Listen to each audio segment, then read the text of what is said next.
Welcome back to the KOAM Morning News, 6:16 now on this Wednesday morning, halfway through that work week, that much closer to Friday.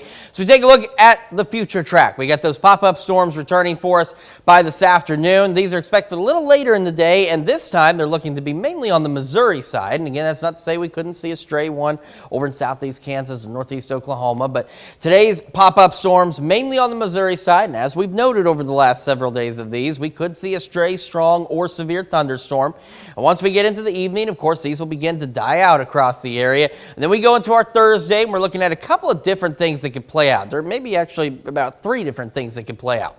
If thunderstorms across the region start a little earlier, our highs tomorrow won't make it out of the lower 80s.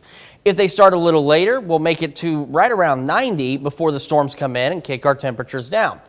Third scenario is what's playing out here, where we see some morning thunderstorms mainly on the Missouri side. So that keeps our Missouri counties in the low 80s for highs. But as you see, we stay clear out to the west until the late afternoon hours, and that allows the Kansas side to warm up to near 90. So that's what we've got to work with, and that looks like the most likely scenario. So I think the majority of us, especially out to the west, are going to make it to about 90, while our Missouri counties are going to stay in the low 80s for highs because we'll get those morning thunderstorms. But by the afternoon, thunderstorms really get going across parts of southeast Kansas, bringing some real meaningful rainfall across the area. And because they're not pulse thunderstorms, they'll last a little bit longer, and as the daytime heating goes away, they will eventually die out, but they'll bring a little bit more of that much needed rainfall out there as we head into tomorrow afternoon and evening.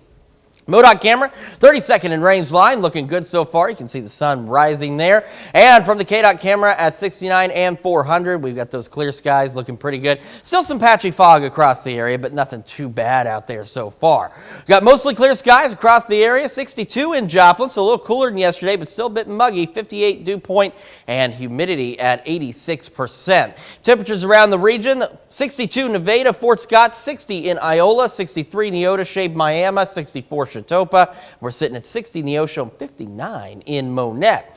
We get our morning started. Again, we'll have a few passing clouds, otherwise not too bad. Partly cloudy by late morning and warm yet again back into the lower 80s. Highs today right around 90 degrees, maybe a little warmer than that in some locations. Partly cloudy skies through the afternoon. Then we'll see those pop-up storms again, mainly on the Missouri side of things. Those die out. They leave us with partly cloudy skies as we head into the evening and overnight hours, and we'll make it back to a very mild upper 60s for overnight lows.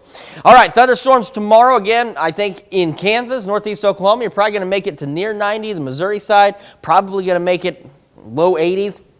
Pop-up storms Friday, low 80s, upper 80s Saturday, morning storms Sunday, low 80s. Then next week, low 80s Monday. Then we start to warm up, mid-80s, lower 90s with thunderstorms Tuesday and Wednesday. We'll be back with Health Watch right after this.